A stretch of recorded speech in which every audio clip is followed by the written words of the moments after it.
Okay, accounting for not for profit organization, जल्दी जल्दी से मैं समराइज कर दे रहा हूँ, उसके बाद फिर हम इसका क्वेश्चन स्टार्ट करेंगे। तो इसे ध्यान से देखते जाना। नॉट फॉर प्रॉफिट ऑर्गेनाइजेशन जो है वो सर्विसेज प्रोवाइड करता है to the members and its public in general.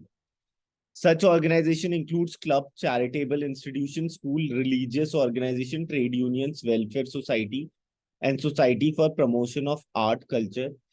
These organizations have services as the objective and not the profit as the case of the organization to a business। ठीक है, इसका main objective होता है service provide करना, और services के साथ इसको पैसा कमाना नहीं होता। इसका मेन ऑब्जेक्टिव ये होता है कि उस सर्विस से सोसाइटी का वेलफेयर हो जाए।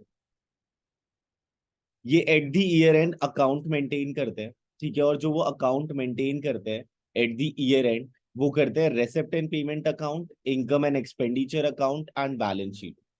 एट द ईयर एंड ये तीन चीजें बनाते हैं: receipt and payment account, income and expenditure account and balance sheet. At the year and ये तीन चीजें बनाते हैं: receipt and payment account, income and expenditure account and balance sheet.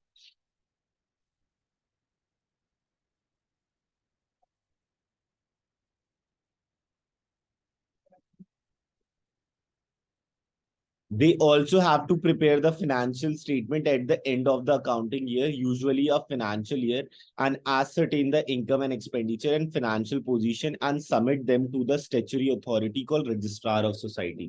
तो इनके लिए मैंडेटरी होता है कि जो भी अकाउंट्स बिल्डअप कर रहे हैं उनको फाइलिंग जो है वो रजिस्ट्रार ऑफ सोसाइटी में करवाना पड़ता है। इनके लिए मैंडेटरी होता है कि जो भी ये फाइलिंग, मतलब जो भी ये रिकॉर्ड कर रहे हैं, उसकी फाइलिंग जो है रजिस्ट्रार ऑफ सोसाइटी में हो। अब मेन कैरेक्टरिस्टिक्स क्या है और इस ऑर्गेनाइजेशन का? Such organization are form for providing services to a specific group of public at large, such as education, healthcare, recreation, sports, and so on, without any consideration of caste, greed, and color. Its sole aim is to provide service either free of cost or nominal cost or not to earn profit। उसके बाद second क्या है? These are organize as charitable trust, society and subscriber. Such organization are called members. तो जो भी in society में contributors होते हैं उन्हें हम मेंबर्स कहते हैं। ठीक है, their affairs are usually manage by managing or executive member elected by its member. ठीक है, or executive committee elected by its member. ठीक है, तो वोट होकर एक एग्जीक्यूटिव कमेटी बिठाकर एग्जीक्यूटिव कमेटी वोट देती है। वोट देने के बाद जिसको सबसे ज्यादा वोट मिलते हैं वो जो है वो यहाँ का रिप्रेजेंटेटिव हो जाता है। The main source of income of such organization are subscription from members, donation, legacy, grant in aid, income from investment, etcetera. The funds raised by such organization through various sources are credited to capital और general fund. ठीक है, जो भी funds आता है from various sources, ठीक है, उस फंड को हम कहाँ पर डाल देते हैं? कैपिटल फंड और जनरल फंड में। तो the fund raised by such organization through various sources are credited to capital fund और जनरल फंड। उसके बाद नेक्स्ट क्या है? The surplus generated in the form of excess of income over expenditure is not distributed among the members। तो जो भी इसमें फायदा होता है वो मेंबर्स में नहीं बढ़ता। ठीक है, वो क्या होता है? वो कैपिटल फंड में जाकर सीधा ऐड हो जाता है। और यहाँ क्या हमने पढ़ा था? The funds raised by such organization through various sources are credited to capital fund. Not for profit organization earn their reputation on the basis of their contribution to the welfare of the society। जितना ज्यादा इन्होंने society में contribute किया है, जितना ज्यादा इन्होंने welfare में कंट्रीब्यूट किया है, उस हिसाब से इनकी गुडविल बिल्डअप हो रही होती है, rather than on the basis of customer or owner satisfaction। So the accounting information provided by such organization is meant for the uh,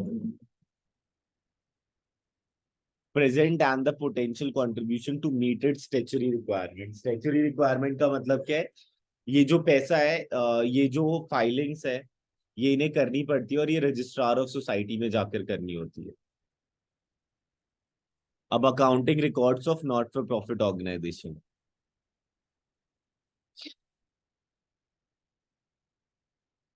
तो नॉट फॉर प्रॉफिट ऑर्गेनाइजेशन जो है वो जो है आपका, उसके जो ट्रांजेक्शन्स होते हैं वो डेली हो रहे होते हैं। अब डेली ट्रांजेक्शन हो रहे होते हैं तो डेली उन्हें कुछ ना कुछ रिकॉर्ड करना पड़ता है। तो डेली जो रिकॉर्ड करना पड़ता है उसके लिए ना उन्होंने कैश बुक बनाया होता है विद बैंक कॉलम, और उन्होंने बनाया होता है आपका अलग अलग लेजर अकाउंट, ठीक है। अलग अलग लेजर अकाउंट बनाकर फिर वो चीजों को रिकॉर्ड कर रहे होते हैं, और एट द ईयर एंड हम income and expenditure account, receipt and payment account और बैलेंस शीट में ट्रांसफर कर देते हैं। तो most of their transaction are in cash or through bank. These institutions are required by law to keep a proper accounting records and proper control over the utilization of their funds. So this is why they usually keep a cash bank book in which all the receipts and payment are duly recorded. ठीक है। तो इसके लिए क्या बनाते हैं, cash book बनाते हैं जिसमें सारे जो डेली के ट्रांजेक्शन है वो रिकॉर्ड हो रहे होते हैं, ठीक है। और अदर लेजर्स भी बिल्डअप हो रहे होते हैं। वो अदर लेजर्स क्या है, इनकम का लेजर, एक्सपेंस का लेजर, एसेट का लेजर एंड लाइबिलिटी का लेजर, ठीक है।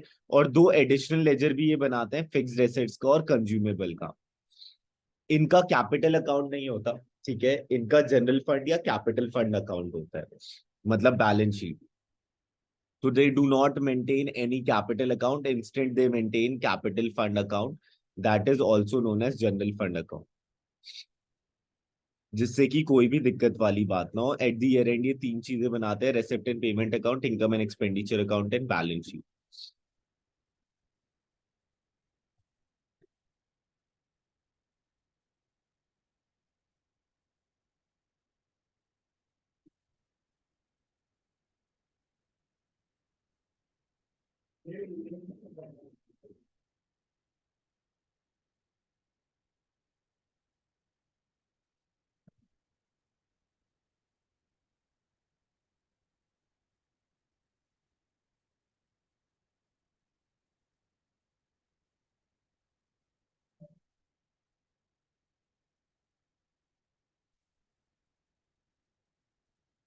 So it is prepared at the end of the accounting year on the basis of cash receipt and cash payment recorded in the cash book. It is a summary of cash and bank transaction under various heads. For example, subscription received from members on different dates which appear on the debit side of the cash book. ठीक है, मतलब अगर पैसा मिल रहा है तो debit side आता है, और अगर पैसा जा रहा होता है तो क्रेडिट साइड आता है। And shall be shown on the receipt side of the receipt and payment account. On the other hand, total amount, जैसे कि मान लो सब्सक्रिप्शन है, मार्च में इतना सब्सक्रिप्शन मिला, फेब्रवरी में इतना मिला, जनवरी में इतना मिला, तो इन सब का टोटल जो है, ये तो इंडिविजुअली जो है वो कैश बुक में लिखा होगा, लेकिन इन सब का जो टोटल है वो आपका रेसिप्ट साइड लिखा होगा, रेसिप्ट एंड पेमेंट अकाउंट में। ठीक है, तो बस टोटल टोटल अमाउंट जा रहे होते हैं। तो ये आपका हो गया कैश बुक, ठीक है। अब ये कैश बुक तो ये डेली ट्रांजेक्शन इसने रिकॉर्ड किए हैं। अब इसमें सब्सक्रिप्शन इन टोटल कितना आया है, जैसे मान लो ये भी सब्सक्रिप्शन है, ये भी सब्सक्रिप्शन है, सारे सब्सक्रिप्शन को ऐड कर देंगे और उसके बाद सब्सक्रिप्शन का अमाउंट जो है वो रेसिप्ट एंड पेमेंट अकाउंट में जाएगा। Similarly salary, rent, electricity charges paid from time to time are recorded on the credit side of the cash book, but the total salary paid, total rent paid, total electricity charges paid during the year appear on the payment side of receipt and payment account. Thus, receipt and payment account gives a summarized picture of various receipt and payment, irrespective of whether they are pertain to a current period, previous period, or succeeding period, or whether they are capital or revenue in nature. ठीक है, तो इससे ये matter नहीं करता कि वो जो ट्रांजैक्शन है वो कैपिटल नेचर का है, रेवेन्यू नेचर का है। कैपिटल नेचर का ट्रांजैक्शन का मतलब है जो एक साल से ज्यादा चलते हैं, और रेवेन्यू नेचर की ट्रांजैक्शन का मतलब है जो एक साल के अंदर अंदर खत्म हो जाता है। तो it may be need that this account does not show any non cash item like depreciation, ठीक है। तो अगर कोई कैश वाला ट्रांजेक्शन नहीं है तो ये रिकॉर्ड नहीं करता, ठीक है। जैसे डेप्रिसिएशन हो गया तो उसमें कैश का आउटफ्लो या इनफ्लो नहीं हो रहा, तो उसे रिकॉर्ड नहीं करेंगे। तो the opening balance of receipt and payment account represent cash in hand और cash at bank as shown in the receipt side, and closing balance on represent cash in hand and cash at bank as at the end of the year, which appear on the credit side of the receipt and payment account. However, if the bank overdraft, मतलब अगर मान लो bank से आपने ज्यादा निकाल लिया है तो देन फिर आपका बैलेंस जो है वो उल्टा हो सकता है, वो डेबिट और क्रेडिट हो सकता है। मतलब एंड वाला जो है वो डेबिट हो सकता है और ओपनिंग वाला क्रेडिट।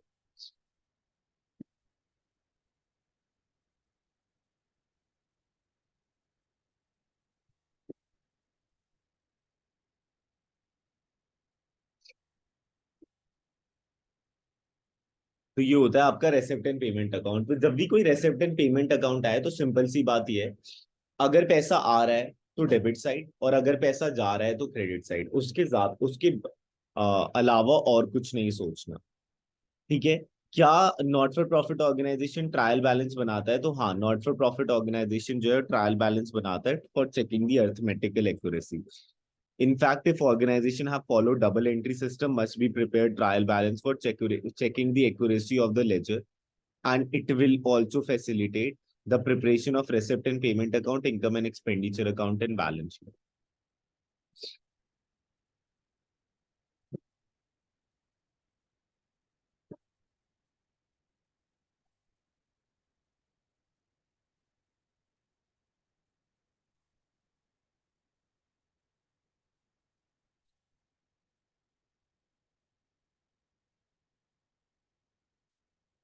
अब ये मेन है। ठीक है, तो ये ध्यान से सुनना। ये तो पता चल गया ना, बैंक ओवरड्राफ्ट होता है तो ओपनिंग बैलेंस क्या होगा? अगर बैंक ओवरड्राफ्ट होगा तो ओपनिंग बैलेंस आपका जो है वो क्रेडिट साइड होगा, और क्लोजिंग बैलेंस जो है वो आपका डेबिट साइड होगा। मतलब बैलेंस सीडी जो है वो डेबिट साइड, और बैलेंस बीडी जो है वो क्रेडिट साइड। ओवरड्राफ्ट सबको पता है। ठीक है। इस कॉन्सेप्ट को अच्छे से समझाने के लिए सबसे पहले मैं ये बता देता हूँ।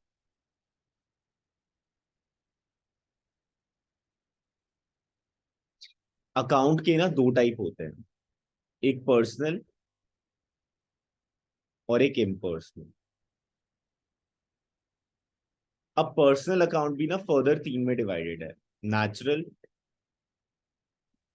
Artificial, representative. Natural, personal, artificial, representative. Natural personal का अकाउंट का मतलब है Ram account, Shyam account, Mohan account, Sohan account. ये हो गया तुम्हारा नेचुरल। आर्टिफिशियल का मतलब है टाटा का अकाउंट, रिलायंस का अकाउंट, बजाज का अकाउंट। ये सारे क्या हो गए? आर्टिफिशियल। और रिप्रेजेंटेटिव का मतलब है जो भी कोई आउटस्टैंडिंग है या फिर कोई अक्रूड इनकम है, कि अभी काम कर दिया और अभी तक पैसा नहीं मिला, ये सारी चीजें। आउटस्टैंडिंग एक्सपेंस का मतलब होता है कि काम कर दिया और पैसा नहीं मिला। ठीक है। आउटस्टैंडिंग इनकम का मतलब होता है नहीं, आउटस्टैंडिंग एक्सपेंस का मतलब है कि काम करवा लिया, मतलब सामने वाले ने काम कर दिया लेकिन हमने उसे पैसा नहीं दिया। और आउटस्टैंडिंग इनकम या फिर अक्रूड इनकम, मतलब आउटस्टैंडिंग इनकम कह लो या अक्रूड इनकम कह लो, कि काम कर दिया और अभी तक पैसा नहीं मिला। ठीक है। तो आउटस्टैंडिंग एक्सपेंस हमारे लिए लाइबिलिटी होता है, आउटस्टैंडिंग इनकम हमारे लिए एसेट होता है।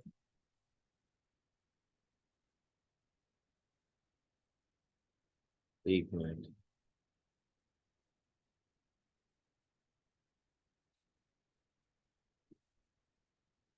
फिर होता है प्रीपेड, अभी तक काम नहीं लिया लेकिन पैसा दे दिया। ठीक है, प्रीपेड एक्सपेंस। प्रीपेड एक्सपेंस हमारे लिए एसेट होता है। और इनकम रिसीव्ड इन एडवांस,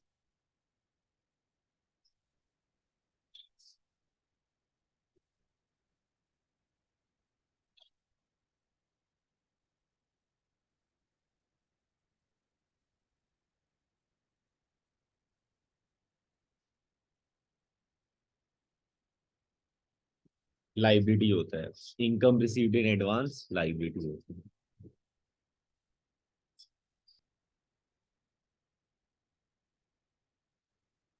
चलो, तो ये सारे किसके पार्ट हो जाएंगे? ये सारे तुम्हारे रिप्रेजेंटेटिव के पार्ट हो जाएंगे। उसके बाद आता है एक रियल अकाउंट और एक आता है नॉमिनल अकाउंट। अब चीजें ध्यान से सुनना।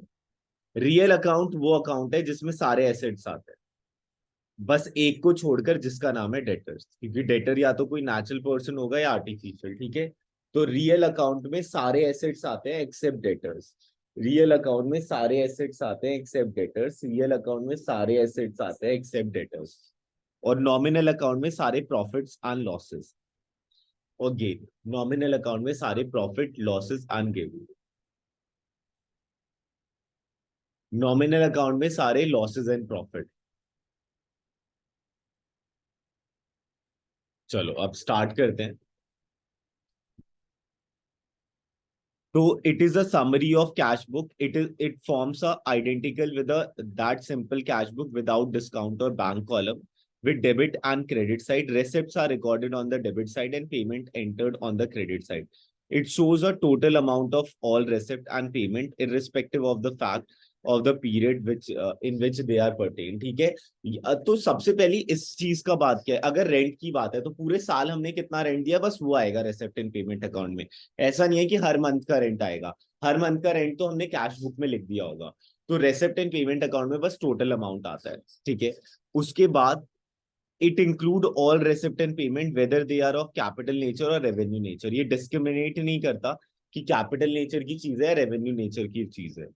No distinction is made on the receipt payment made in cash or through bank with a exception of opening and closing balance. The total amount of each receipt and payment is shown in this account. No non-cash items such as depreciation, outstanding expenses, accrued income, etc. are shown in this account. It begins with the opening balance of cash in hand or cash at bank or bank overdraft and closing with the year balance cash in hand, cash at bank or bank overdraft. In fact, closing in this account difference between the total amount of receipt and payment which usually have a debit balance. ये question आ जाता है कि cash receipt and payment account का कौन सा balance होता है usually, तो यूजुअली डेबिट बैलेंस होता है। ठीक है। Reflect in the cash book and cash at bank unless there is a bank overdraft. अगर बैंक ओवरड्राफ्ट होगा तो क्रेडिट बैलेंस होगा। अब स्टेप्स भी आ जाते हैं। ठीक है कि क्रोनोलॉजिकल ऑर्डर से बताओ कि क्या क्या स्टेप्स होते हैं। पहला स्टेप क्या है, take the opening balance of cash in hand और cash at bank and enter them on the debit side. ठीक है। जो पिछले साल का बैलेंस रहा होगा उसे हम ओपनिंग बैलेंस मान लेंगे। ठीक है। और वो डेबिट साइड रिकॉर्ड हो जाएगा, और अगर बैंक ओवरड्राफ्ट हुआ तो क्रेडिट साइड रिकॉर्ड हो जाएगा। ये पहला स्टेप हो गया। पहला स्टेप क्या हो गया, ओपनिंग बैलेंस। ठीक है। तो कैश का बीडी कहाँ आएगा, हमेशा डेबिट साइड। और अगर बैंक ओवरड्राफ्ट होगा तो क्रेडिट साइड आएगा, अगर बैंक ओवरड्राफ्ट नहीं होगा तो डेबिट साइड ही आएगा opening balance. Show the total amount of all receipt on the debit side. जो भी पैसा मिलने वाली चीज है उसका जो टोटल अमाउंट है उसके नाम का वो डेबिट साइड आ जाएगा। ये मैटर नहीं करता कि कैपिटल नेचर का है या रेवेन्यू नेचर का है। Show the total amount of all payment on the credit side of their nature. ठीक है। तो रेसिप्ट साइड जो है वो सारे मिलने वाले अमाउंट आ जाएंगे, और पेमेंट साइड जो है वो सारे देने वाले अमाउंट आ जाएंगे। ये मैटर नहीं करता कि इस साल का है, अगले साल का है, पिछले साल का है। None of the receivable income or payable expenses is to be entered in this account as they do not involve inflow or outflow of cash. ठीक है। कोई भी पैसा इन फ्यूचर मिलेगा या मिलने वाला है वो रिकॉर्ड नहीं होगा क्योंकि वो मिला नहीं है आपको। ठीक है। Find out the difference between the total of the debit side and total of the credit side. Enter the same on the credit side as the closing of cash or bank. In case, however, the total of the credit side more than the total of the debit side, show the difference between debit as a bank overdraft and close the account. ठीक है, ये हो गया तुम्हें।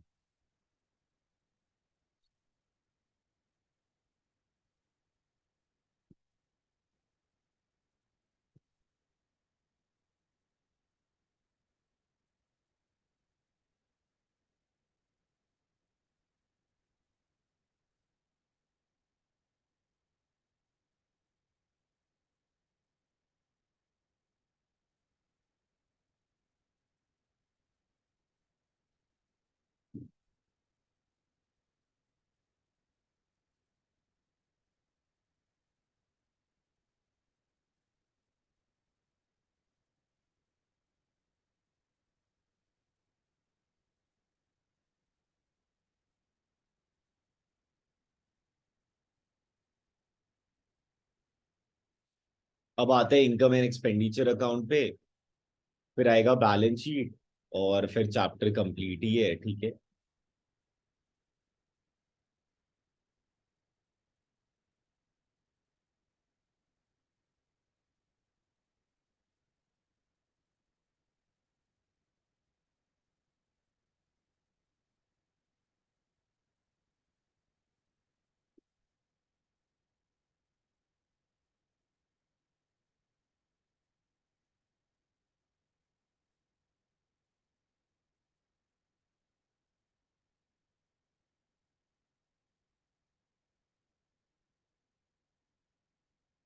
ये थोड़ा ढंग से पढ़ना पड़ेगा, ठीक है। इनकम एंड एक्सपेंडिचर अकाउंट जो समरी होता है इनकम और एक्सपेंडिचर का फॉर द अकाउंटिंग ईयर, ठीक है, ये ना बस रेवेन्यू नेचर के आइटम्स को लेता है। रेवेन्यू नेचर के मतलब जो साल भर के खर्चे हैं और जो साल भर के फायदे हैं, ठीक है। कैपिटल नेचर मतलब बैलेंस शीट वाले आइटम्स को नहीं लेता है, ठीक है। तो रेवेन्यू नेचर के आइटम, अब वो एक्सपेंडिचर भी हो सकता है और वो रिसिप्ट्स भी हो सकता है। तो it is just like a profit and loss account prepared on accrual basis, ठीक है। वो क्या रेसिप्ट एंड पेमेंट अकाउंट कौन से बेसिस पे होता है, कैश बेसिस पे। और ये कौन से बेसिस पे होता है, अक्रूअल बेसिस पे। अक्रूअल बेसिस का मतलब है whether you receive the payment or not, whether you paid the payment or not, it does not matter, you have to record that transaction. Whether you receive the payment or not, whether you paid the payment or not, it does not matter, you have to record all the transactions. It include only revenue nature item and the balance at the end of the representations, surplus or deficit. The income and expenditure account serve as same purpose as profit and loss account, ठीक है। All the revenue item relating to the current period are shown on this account. The expenses and losses on the expenditure side, and gain on income on the income side. It shows the net operating result in the form of surplus, that is excess of income over expenditure. Surplus का मतलब क्या है, जब income ज्यादा है और expenditure कम। और deficit का मतलब है जब एक्सपेंडिचर ज्यादा है और इनकम कम, which transfer to the capital fund shown in the balance sheet. So the income and expenditure account is prepared on the accrual basis and help the receipt and payment account along with the additional information regarding the prepaid expenses, depreciation, etc. Hence many items. तो receipt and payment account तो ये नहीं देखता था कि किस साल की चीज है, लेकिन इनकम एंड एक्सपेंडिचर अकाउंट बस उसी करंट ईयर की चीजों को लेता है, ठीक है। और ये किसके हेल्प से बनता है, तो ये रेसिप्ट एंड पेमेंट अकाउंट की हेल्प से बनता है। अब steps involve, steps in the preparation of income and expenditure account, ठीक है। ये कौन सा अकाउंट होता है, तो ये आपका होता है रियल अकाउंट, नहीं, ये आपका होता है नॉमिनल अकाउंट, क्योंकि इसमें लॉसेस और प्रॉफिट आ रहे होते हैं, ठीक है। ये जो होता है ये आपका नॉमिनल अकाउंट होता है, ठीक है। तो फॉलोइंग स्टेप्स में helpful in prepare income and expenditure account from given receipt and payment account. किसकी हेल्प से बन रहा होता है, रेसिप्ट एंड पेमेंट अकाउंट की। Pursue receipt and payment account thoroughly, ठीक है, मतलब ढंग से रीड करना है। Exclude the opening and closing balance of the bank as they are not in income, as they are not an income, ठीक है। तो हमें ओपनिंग बैलेंस और क्लोजिंग बैलेंस को इग्नोर करना होता है रेसिप्ट एंड पेमेंट अकाउंट का। एक्सक्लूड करना होता है capital receipt and capital payment as they are to be shown in the balance sheet, ठीक है। Consider only the revenue receipts to be shown on the income side of the income and expenditure account, and some of these need to be adjusted by excluding the amount relating to the preceding and succeeding period, including the amount relating to the current year or not yet received, ठीक है। तो आपको receipt and payment account में amount तो देखना है और उसके बाद उसके साथ एडजस्टमेंट बिल्डअप करना है। एडजस्टमेंट बिल्डअप करने का मतलब क्या है, अगर मान लो उस अमाउंट में पिछले साल का कोई पैसा इंक्लूड है तो माइनस हो जाएगा, और अगर उस अमाउंट में अगले साल का पैसा इंक्लूड है वो भी माइनस हो जाएगा, ठीक है। और अगर मान लो पिछले साल कोई एडवांस मिल गया था तो ऐड हो जाएगा, क्योंकि वो इस साल का एडवांस होगा। Take the revenue expenditure to the expenditure side of income and expenditure account with due adjustment as per the additional information provided related to the amount received in advance, those yet received. Consider the following item not appear in the receipt and payment account that need to be taken into account to determining the deficit of the current year or surplus, depreciation of fixed assets, provision of doubtful debt, profit or loss on the sale of fixed assets. ये सारी चीजें receipt and payment account में नहीं आती, तो हमें अलग से कंसीडर करना होगा। स्टेप वन क्या है, रेसिप्ट एंड पेमेंट अकाउंट को अच्छे से पढ़ना है। स्टेप टू क्या है, रेवेन्यू आइटम्स को देखना है, ठीक है। स्टेप टू में ये है कि ओपनिंग और क्लोजिंग बैलेंस को इग्नोर करना है। स्टेप थ्री में क्या है कि कैपिटल नेचर के ट्रांजेक्शन को बैलेंस शीट में पहुंचाना है, ठीक है, मगर या फिर इग्नोर करना है। स्टेप फोर क्या है, रेवेन्यू इनकम्स को लिखते जाना है इनकम साइड, ठीक है, और उसके एडजस्टमेंट्स के साथ मतलब कंसीडर कर कर सारी चीजें एग्जीक्यूट करनी है। फिफ्थ क्या है, रेवेन्यू एक्सपेंसेस को। और सिक्स क्या है कि अदर आइटम्स जो रेसिप्ट एंड पेमेंट अकाउंट में नहीं होते लेकिन उसे कंसीडर करना पड़ता है।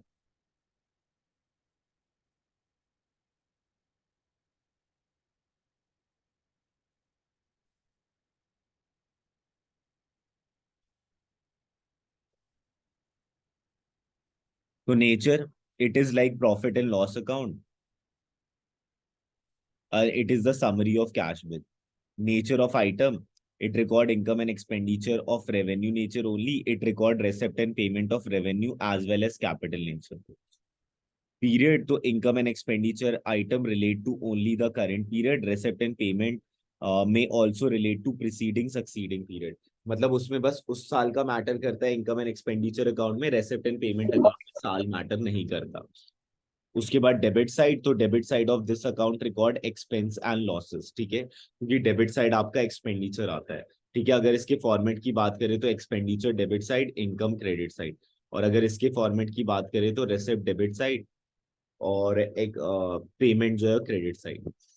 क्योंकि ये एक रियल अकाउंट होता है जिसमें सारे एसेट्स एंड सारे एसेट्स की बात होती है, तो कैश एक एसेट ही होता है.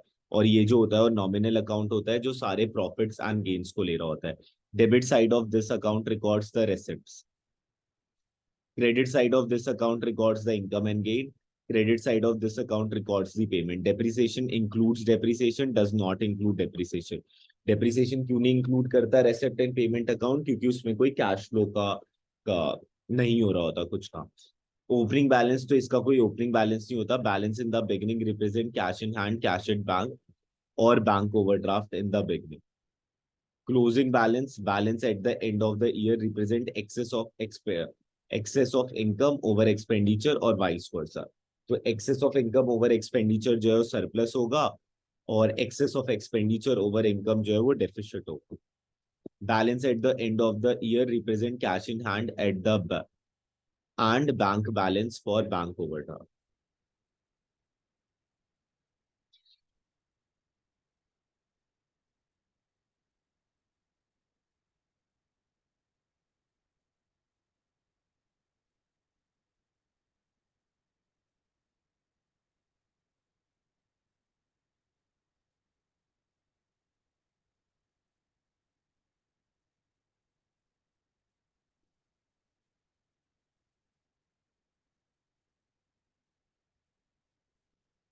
तो not for profit organization prepare balance sheet for ascertaining the financial position of the organization. तो इनकम स्टेटमेंट में तो आपका रेसिप्ट एंड पेमेंट अकाउंट और इनकम एंड एक्सपेंडिचर अकाउंट बन जाता है. अब पोजिशनल पोजीशन, फाइनेंशियल पोजीशन बनाने के लिए बैलेंस शीट बनता है.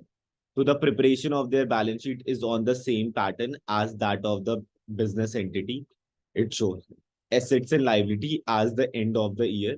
Assets are shown on the right hand side and liabilities on the left hand side. However, there will be capital fund or general fund in place of capital. तो और organisation में profit वाले में क्या होता है, आपका कैपिटल होता है. यहाँ पर क्या होता है, आपका कैपिटल फंड और जनरल फंड. एंड सरप्लस और deficit as per the income and expenditure is either added or deducted. तो अगर सरप्लस होता है तो कैपिटल फंड में ऐड हो जाता है और अगर डेफिसिट होता है तो कैपिटल फंड से माइनस हो जाता है. It is a common practice to add some of the capitalize items like legacy, entrance fee, life membership fee directly to the capital fund. ठीक है, कुछ कुछ ये आइटम्स है, legacy, entrance fees, life membership fee directly जो है वो add हो जाते हैं कैपिटल फंड में.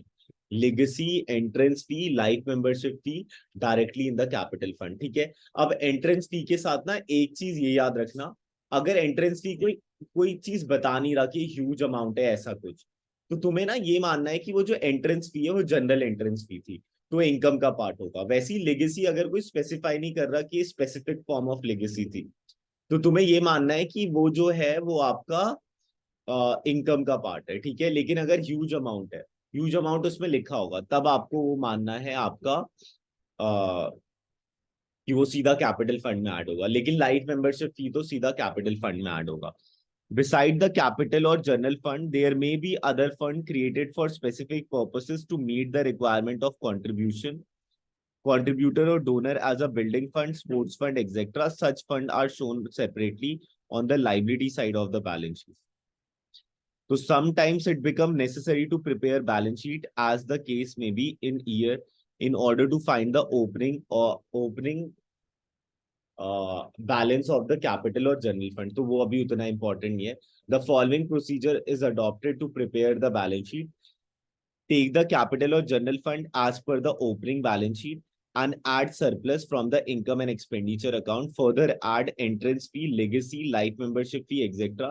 received during the year. तो अगर बस क्वेश्चन में ऐसे आ जाए ना कि which of the following items are add on the balance sheet, तो तुम फिर कर देना entrance fee, legacy, life membership fee, ठीक है। तो सबसे पहला स्टेप क्या है? सबसे पहला ये स्टेप है कि ओपनिंग कैश कैपिटल फंड को लिखना है, और ओपनिंग कैपिटल फंड को लिखने के बाद उसके बाद उसमें सरप्लस और डेफिसिट जो है वो ऐड कर देना है। तो टेक द कैपिटल और general fund as per the opening balance sheet and add surplus from the income and expenditure account and further add take all the fixed assets not sold, discarded or destroyed during the year with addition to the receipt and payment account after charging depreciation as per to। तो सारे assets के items को लिख देना है, और assets के item में से डेप्रिसिएशन माइनस होना चाहिए। और अगर कोई आइटम है जो रेसिप्ट एंड पेमेंट, जैसे बुक है तो और बुक्स लिए है, तो और बुक्स मान लो कि पहले से ही 2 लाख के बुक्स थे, अब डेप्रिसिएशन लग गया 20,000, तो 1,80,000 का। अब रेसिप्ट साइड जो है बुक्स, मतलब पेमेंट साइड बुक जो है वो 2 लाख के और है, तो अब कितना आ जाएगा? 4,80,000 आ जाएगा। Compare item on the receipt side of the receipt and payment account with income side of income and expenditure account. This to ascertain the amount of subscription due but not received, income received in advance, sale of fixed assets made during the year, items to be capitalized, taken directly in the balance sheet, legacy, interest, specific fund, investment, and so on. उसके बाद similarly compare items of the payment. तो पहले हमें कौन सा item compare करना है? Receipt and payment और इनकम एंड एक्सपेंडिचर में इनकम वाला, फिर हमें करना है पेमेंट वाला, ठीक है, और उसके बाद एंड रिजल्ट आ जाएगा।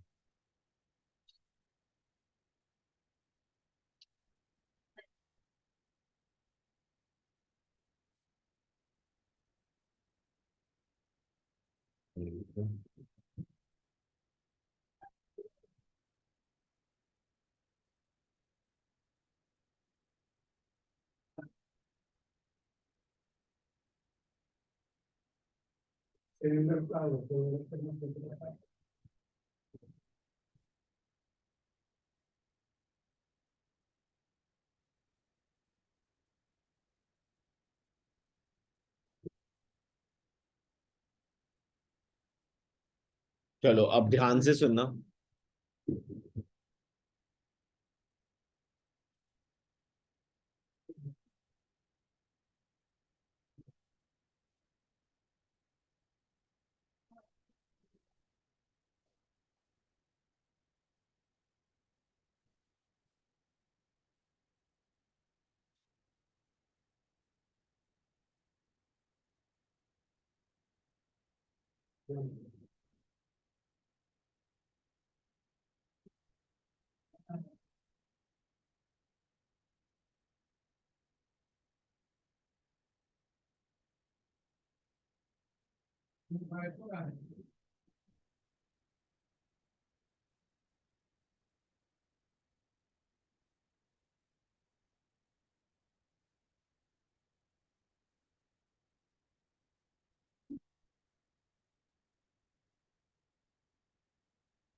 हाँ बस इतना ही है, 1 मिनट।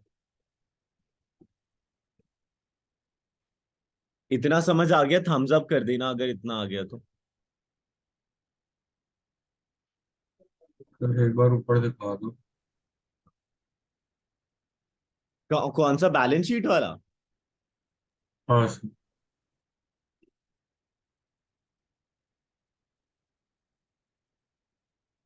वो जैसे स्टेप्स है ना। हाँ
हो गया सर। एक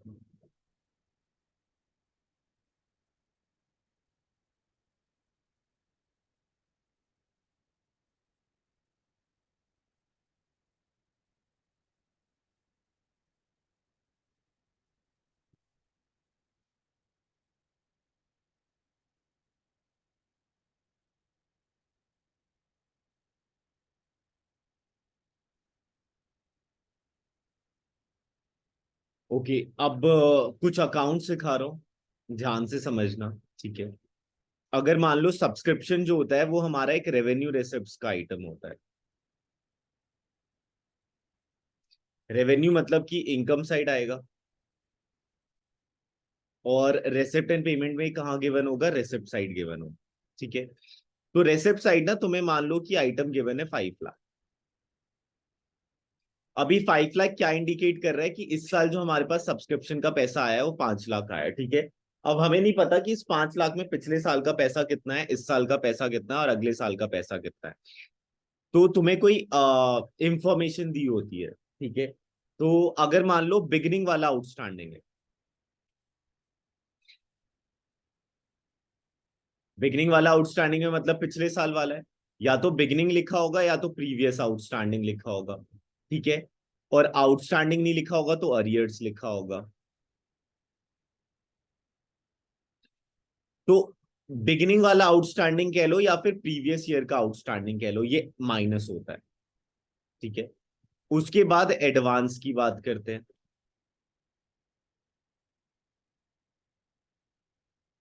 बिगिनिंग वाला एडवांस या फिर प्रीवियस ईयर का एडवांस। प्रीवियस ईयर एडवांस मिला है मतलब इस साल का था, तो ये क्या हो जाएगा आपका, ऐड हो जाएगा। ठीक है, वैसी अब करंट ईयर वाली बात करते हैं। करंट ईयर का आउटस्टैंडिंग या फिर अरियर्स, ये क्या होगा आपका, ऐड हो जाएगा। और करंट ईयर का अगर एडवांस है तो ये तो अगले साल का एडवांस है। ठीक है, तो ये क्या होगा, माइनस हो जाएगा। ठीक है,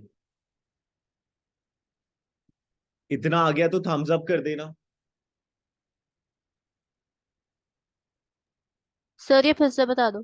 ठीक है, देखो, तुम्हें ना सब्सक्रिप्शन जो होता है वो आपका एक रेसिप्ट साइड लिखा होता है, और वो आपका रेवेन्यू नेचर का आइटम होता है, और ये रेवेन्यू इनकम होता है। ठीक है, रेवेन्यू इनकम होता है तो इनकम साइड आएगा। अब रेसिप्ट साइड ना आपको एक अमाउंट गिवन होगा। ठीक है, रेसिप्ट साइड कह लो या फिर this amount is receive by this organization, not for profit organization. तो अगर क्वेश्चन में लिखा है बिगिनिंग ऑफ द आउटस्टैंडिंग या फिर बिगिनिंग ऑफ अरियर्स, ठीक है, सब्सक्रिप्शन अरियर्स, ठीक है, या फिर लिखा होगा प्रीवियस ईयर आउटस्टैंडिंग और अरियर्स, तो तुम्हें वो माइनस कर देना है, जो भी वो अमाउंट होगा उस 5 लाख में से माइनस हो जाएगा। अगर एडवांस मिला है, मतलब अगर लिखा है कि बिगिनिंग का एडवांस या फिर लिखा है प्रीवियस ईयर का एडवांस, तो वो क्या होगा, वो ऐड हो जाएगा। ठीक है, पता कैसे चलेगा, अगर मान लो फाइनेंशियल ईयर जो इनकम एंड एक्सपेंडिचर अकाउंट का बन रहा है वो 2021 टू 2022 बन रहा है, तो अगर तुम्हारे क्वेश्चन में लिखा है 1 अप्रैल 2021, तो मतलब ये बिगिनिंग वाला अमाउंट है। ठीक है, और अगर लिखा है 31 मार्च 2021, तो ये भी बिगिनिंग वाला अमाउंट है। तो एडवांस बिगिनिंग वाला या प्रीवियस ईयर वाला ऐड हो जाता है, करंट ईयर का आउटस्टैंडिंग जो है वो ऐड हो जाता है, और करंट ईयर का एडवांस जो है माइनस हो जाता है। क्लियर है, आ गया। Yes sir. ओके, चलो अब सैलरी की बात करते हैं। सैलरी जो है वो पेमेंट साइड लिखा होगा, रेसिप्ट एंड पेमेंट के, और ये हमारे लिए क्या होता है, एक्सपेंडिचर होता है। अब सैलरी के साथ सेम कहानी है। मान लो सैलरी लिखी है 5 लाख, पेमेंट साइड। अब हमें नहीं पता कि इस साल की सैलरी, अगले साल की सैलरी है, पिछले साल की सैलरी है। आउटस्टैंडिंग प्रीवियस ईयर माइनस हो जाएगा, आउटस्टैंडिंग करंट ईयर ऐड हो जाएगा,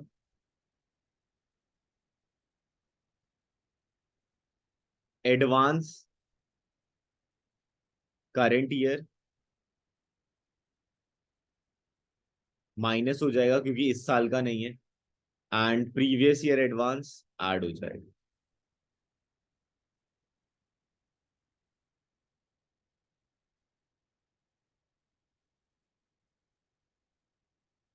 आ गया तो थम्स अप कर देना।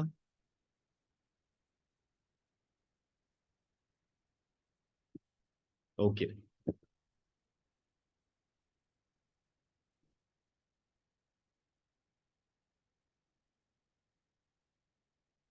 अब आते हैं कंज्यूमेबल आइटम्स। मतलब जैसे स्पोर्ट्स क्लब है तो हर साल जो बॉल आता है वो उसी साल तो कंप्लीट नहीं हो जाता होगा, खत्म। मान लो कि स्टॉक पड़ा है बुक बॉल्स का 1000 बॉल्स का, ठीक है, तो उसी साल तो कंज्यूम नहीं हो जाएगा, ठीक है।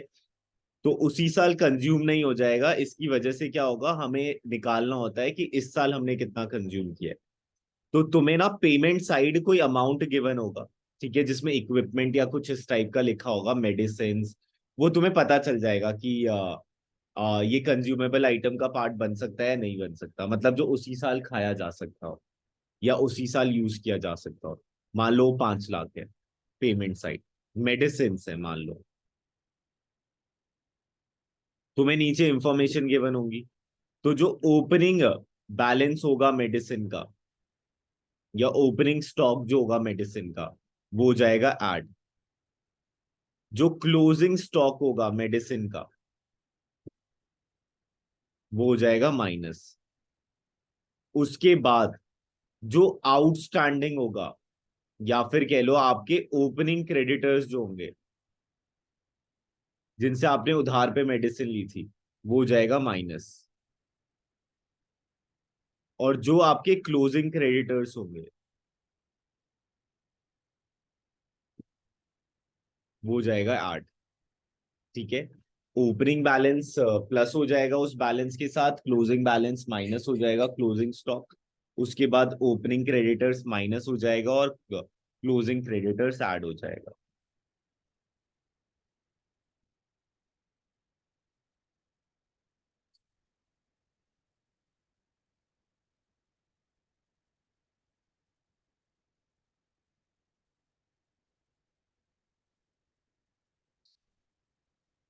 ओके, डोनेशन दो टाइप के होते हैं, एक स्पेसिफिक डोनेशन होता है और एक होता है आपका जनरल डोनेशन, ठीक है। स्पेसिफिक डोनेशन स्पेसिफिक पर्पस के लिए मिल रहा होता है, इसलिए उसे हम कैपिटलाइज कर देते हैं। तो if the donation receive to be utilize to achieve a specific purpose, it is called specific donation. The specific purpose can be extension to the existing building, construction of new computer laboratory, creation of book bank, etc. Such donation is capitalized and shown in the liability side. तो ये capital receipt कहलाएगा। तो specific donation जो है वो capital receipt कहलाता है, specific donation जो है वो कैपिटल रेसिप्ट कहलाता है, और बैलेंस शीट की लाइबिलिटी साइड शो होता है। और जनरल डोनेशन जो है वो इनकम एंड एक्सपेंडिचर अकाउंट के इनकम साइड आता है। लेगेसी, अब ध्यान से सुनना, it is the amount received as per the will or deceased person, ठीक है। जब बंदा मर जाता है तो उसके बाद बताकर चला जाता है कि मेरे पैसों को ऐसे यूज कर लेना। It appears on the receipt side of the receipt and payment account and directly added to the capital fund और general fund in the balance sheet, because it is not for a recurring nature. However, legacy of small amount may be treated as income and shown in the income side of the income and expenditure account. तो अगर तुमसे specify कर दिया है कि legacy for this purpose, then ये जो है कैपिटल में ऐड हो जाता है, ठीक है, और वो लाइबिलिटी साइड शो हो जाता है। और अगर ना लेगेसी में कुछ बता नहीं रखा तो तुम ये मानना कि वो इनकम एंड एक्सपेंडिचर अकाउंट का पार्ट है। लेकिन अगर ये बोल रखा है कि ह्यूज अमाउंट है, तो देन फिर तुम्हें क्या मानना है कि वो कैपिटल नेचर का ही पार्ट है और कैपिटल रिसिप्ट है। Life membership fee, some member prefer to pay lump sum amount for the life membership fee instead of paying periodic subscription। तो ये सीधा जाकर आपका कैपिटल रेसिप्ट हो जाता है क्योंकि एक साल से ज्यादा की बात हो गई, और ये आपका कैपिटल फंड में जाकर ऐड हो जाता है। एंट्रेंस फी, तो entrance fee also known as admission fees paid only once the member at the time of becoming a member in case of the organization like clubs, some charitable institution is limited and amount of entrance fee is quite high. Hence, it is treated as non-recurring item and credited directly to the capital or general fund. ठीक है, तो अगर small nature का है तो फिर तो आप क्या मान लोगे उसे, इनकम एंड एक्सपेंडिचर। लेकिन वहीं अगर ह्यूज अमाउंट है तो देन फिर आप क्या मान लोगे उसे, कैपिटल नेचर का। However, for some organization like educational institution, entrance fees, regular income and amount involved may be also small. In this case, it is customary treat to this item as revenue receipt. However, if there is specific institution, it is advisable to treat entire amount as receipt and relevant should be directly to the capital fund account. Sale of old assets, sale of old assets के साथ आपको book value देखनी पड़ेगी।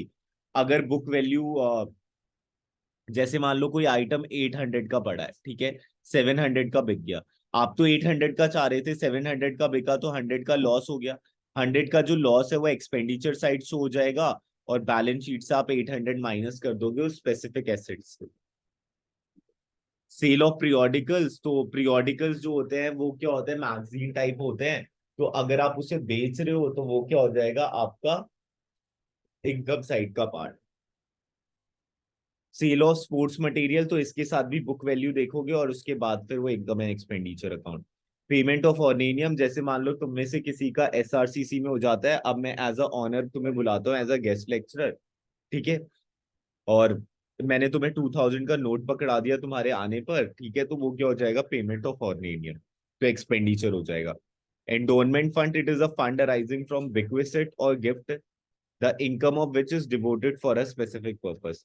मतलब कि मान लो किसी का प्लॉट है, उसने बोला कि भाई इस प्लॉट से जो रेंट आता है उसको आप बच्चों को पढ़ाने में लगाओ, ठीक है, तो वो एंडोनमेंट फंड हो जाएगा। Hence it is a capital receipt and shown on the liability side of the balance sheet, ठीक है। तो एंडोनमेंट फंड जो होता है वो कैपिटल रेसिप्ट होता है और लाइबिलिटी साइड शो होता है balance sheet.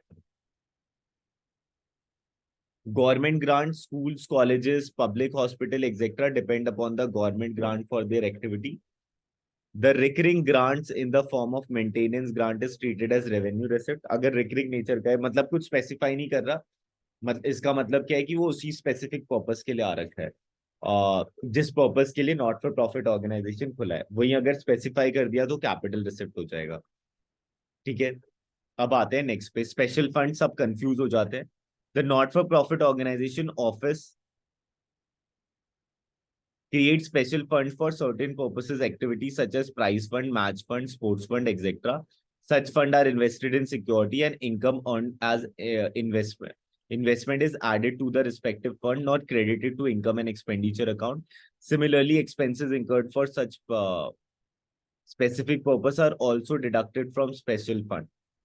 For example, a club may maintain a special fund for sports activity. In such a situation, interest income on sports fund, तो ये तो अभी मैं समझाऊंगा।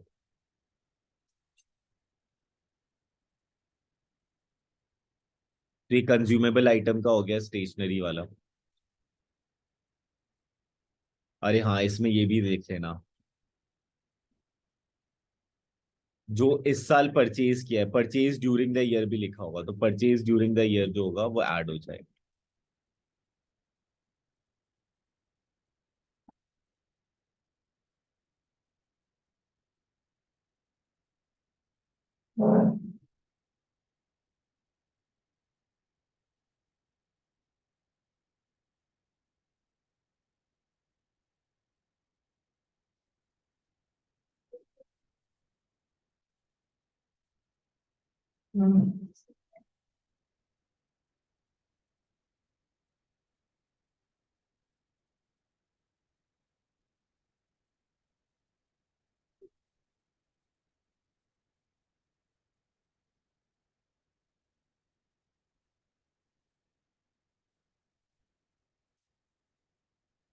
ये लास्ट है, उसके बाद फंड बेस्ड अकाउंटिंग बताऊंगा।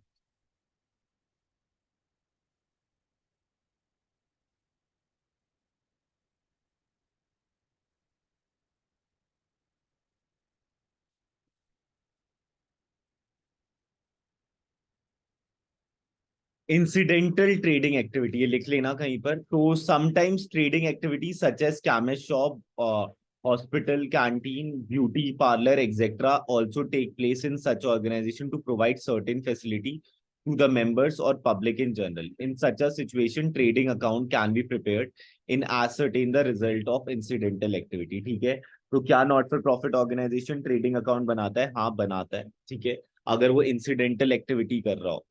तो the profit from such commercial trading activities applied to fulfil the main objective of the organization. क्यों बनाया होता है? जिससे कि जो उसका मेन ऑब्जेक्टिव है, मतलब कि अगर वो ऑर्गेनाइजेशन कुछ कमाता है, मतलब उसी प्रिमाइसेस के अंदर, नॉट फॉर प्रॉफिट ऑर्गेनाइजेशन के अंदर वो ट्रेडिंग वाला कुछ कमा रहा है, तो वो जो कमाई हो रही है नॉट फॉर प्रॉफिट ऑर्गेनाइजेशन की, वो उसी पर्पस के लिए यूज होगी। So is transferred to income and expenditure account and it is pertinent in notes in the following procedure. Prepare trading account to determine the profit or loss due to incidental commercial trading activity. All cost and revenue directly or exactly related to such activity are recorded in the trading account and balance of the trading account is transferred to the income and expenditure account. ठीक है, मतलब अगर profit हुआ है तो income and expenditure account में आ जाएगा, income side, और अगर लॉस हुआ है तो फिर वो expenditure side. Income and expenditure account records in adding to the trading और trading profit and loss, all other incomes and expenses not recorded in trading account, surplus or deficit revealed by income and expenditure account and transfer to the capital or general fund. किसी को कोई दिक्कत यहां तक तो पूछ लो।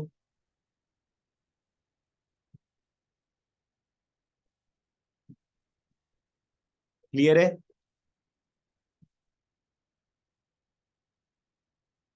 Okay.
अगर मान लो फंड जो है वो स्पेसिफाई नहीं कर रहा कि वो स्पेसिफिक नेचर का है या जनरल नेचर का है, तो तुम्हें ये मानना है कि वो जनरल नेचर का है, और जनरल नेचर के आइटम जो है वो इनकम एंड एक्सपेंडिचर अकाउंट में शो होता है।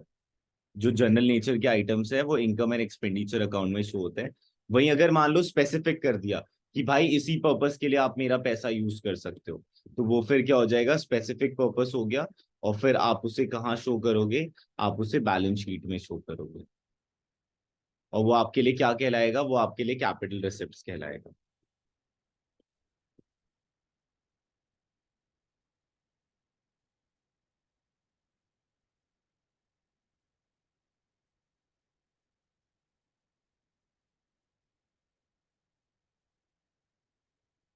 तो देखो, प्राइस फंड हो गया तो स्पेसिफाई कर दिया कि आपको प्राइस देने के लिए ये फंड मिला है, ठीक है। 2 लाख आपको डोनेशन मिला, और वो भी किससे रिलेटेड? प्राइस फंड से रिलेटेड। तो आपको क्या करना है? उसी स्पेसिफिक फंड में उसे ऐड कर देना है, ठीक है। तो 10 लाख में 2 लाख ऐड हो जाएगा, तो ये कितना हो जाएगा? ये आपका हो जाएगा 12 लाख, ठीक है। उसके बाद एक्सपेंस आया आपका 3 लाख, तो माइनस हो जाएगा। तो 10 लाख में 2 लाख ऐड हो गया तो 12 लाख आया, और 12 लाख में 3 लाख माइनस हो जाएगा तो 9 लाख। तो ये आ गया आपका लाइबिलिटी साइड, 9 लाख। ओके। अब नेक्स्ट मानो कि आपके पास प्राइस फंड में पड़ा है 10 लाख, डोनेशन रिसीव हुआ आपको 2 लाख। अब हुआ क्या कि आपका एक्सपेंस आ गया 15 लाख का। तो आपके पास जो टोटल डोनेशन का अमाउंट पड़ा है वो तो 12 लाख पड़ा है, लेकिन जो आपका एक्सपेंस आ गया वो 15 लाख आ गया। तो आप क्या करोगे? बैलेंस शीट से 12 लाख जो है माइनस हो जाएगा, -3 लाख जो है आपका जो बचा हुआ है वो आपका कहाँ आ जाएगा, इनकम एंड एक्सपेंडिचर अकाउंट के expenditure side, income and expenditure account के एक्सपेंडिचर साइड, ठीक है। ये आपका क्या आ जाएगा, इनकम एंड एक्सपेंडिचर अकाउंट के एक्सपेंडिचर साइड आ जाएगा, ठीक है। तो जब भी किसी स्पेसिफिक फंड में पैसों की कमी हो जाती है तो नॉट फॉर प्रॉफिट ऑर्गेनाइजेशन उसे बियर करता है, और फिर नॉट फॉर प्रॉफिट ऑर्गेनाइजेशन जो उसे बियर कर रहा है तो वो उसे एक्सपेंडिचर साइड दिखाएगा अपने इनकम एंड एक्सपेंडिचर के।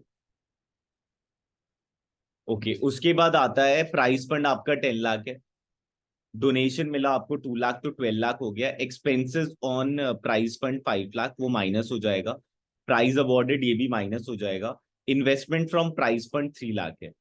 अब investment from price fund 3 lakh तो है, तो 3 लाख ना सीधा एसेट साइड शो हो जाएगा, ठीक है। वो जो 3 लाख है वो सीधा एसेट साइड शो हो जाएगा, उसे कहीं और शो होने की जरूरत नहीं है।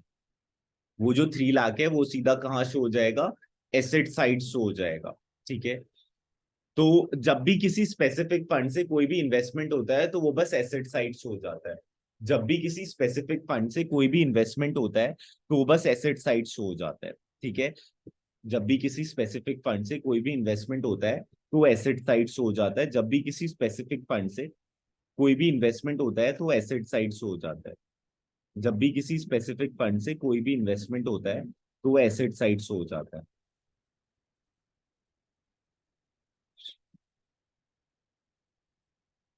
ओके, नेक्स्ट पे आते हैं। प्राइस फंड था 10 लाख, ठीक है, और आपको डोनेशन मिला 2 लाख, तो ये 12 लाख हो गया। एक्सपेंसेस हुए प्राइस फंड के 5 लाख, वो माइनस हो जाएगा। प्राइज अवॉर्डेड माइनस हो जाएगा। Investment from price fund 3 lakh, वो एसेट साइड से हो जाएगा। और interest receive from price fund वो कहाँ आ जाएगा, वो आपका आ जाएगा एसेट साइड, मतलब लाइबिलिटी साइड ऐड हो जाएगा, ठीक है। अगर किसी स्पेसिफिक फंड से कोई इनकम जनरेट हो रही है तो वो भी उसी स्पेसिफिक फंड में ऐड हो जाएगा। अगर किसी स्पेसिफिक फंड से कोई भी इनकम जनरेट हो रही है तो वो भी उसी स्पेसिफिक फंड में ऐड हो जाएगा। अगर किसी स्पेसिफिक फंड से कोई भी इनकम जनरेट हो रही है तो वो भी उसी स्पेसिफिक फंड में ऐड हो जाएगा। अगर किसी स्पेसिफिक फंड से कोई भी इनकम जनरेट हो रही है तो वो भी उसी स्पेसिफिक फंड में ऐड हो जाएगा। अगर किसी स्पेसिफिक फंड से कोई भी इनकम जनरेट हो रही है तो वो भी उसी स्पेसिफिक फंड में ऐड हो जाएगा। अगर किसी स्पेसिफिक फंड से कोई भी इनकम जनरेट हो रही है तो वो भी उसी स्पेसिफिक फंड में ऐड हो जाएगा।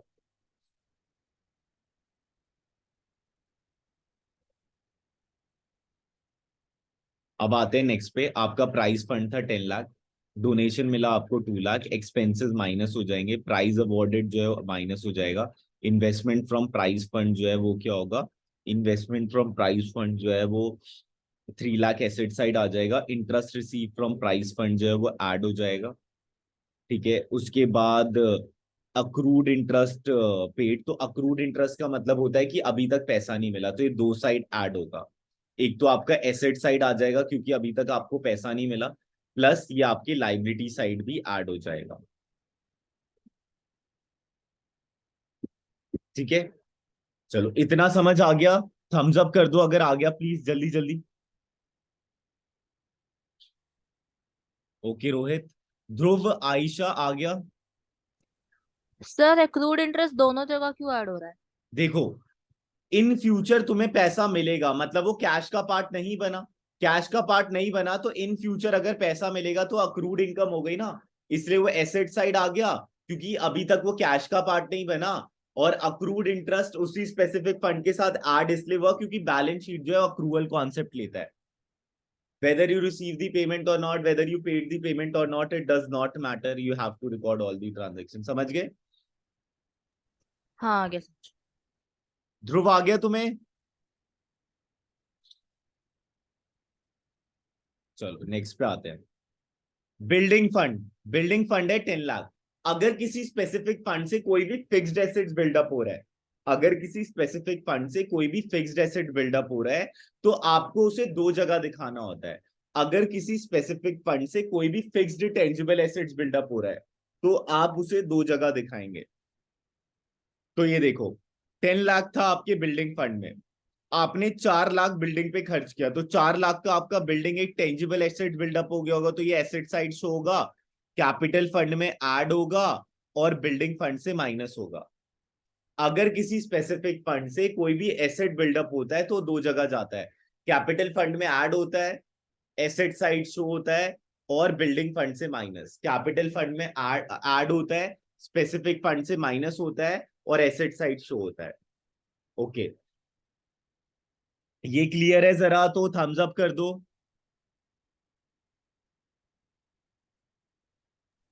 सर ये फिर से बता दो। देखो, अगर किसी स्पेसिफिक फंड से, जैसे बिल्डिंग फंड है तो बिल्डिंग बनाने के लिए यूज होगा, तो अगर किसी स्पेसिफिक फंड से कोई भी फिक्स्ड टेंजिबल एसेट, जैसे प्राइस फंड था, तो प्राइस फंड में अगर मैंने 1 लाख खर्च किया तो वो तो किसी और के नाम पे हो गया ना। मेरे को 1 लाख का कोई एसेट थोड़ी बिल्डअप हो जाएगी मेरे 1 लाख की, वो इवेंट हुआ और खत्म कहानी। लेकिन बिल्डिंग फंड से बिल्डिंग बन जाएगा और वो मेरे जिंदगी भर रहेगा बिल्डिंग। ठीक है, तो अगर किसी स्पेसिफिक फंड से कोई भी फिक्स्ड टेंजिबल एसेट बिल्डअप होता है तो दो जगह दिखाया जाता है, एक आपका एसेट साइड दिखाया जाएगा और एक आपका कैपिटल फंड में ऐड हो जाएगा और उस स्पेसिफिक फंड से माइनस हो जाएगा। तो जो भी बैलेंस शीट है, अगर मान लो बिल्डिंग है तो वो एसेट साइड से हो जाएगा, कैपिटल फंड में ऐड हो जाएगा और बिल्डिंग फंड से माइनस हो जाएगा। ठीक है, ओके सर। ऐसा आ गया।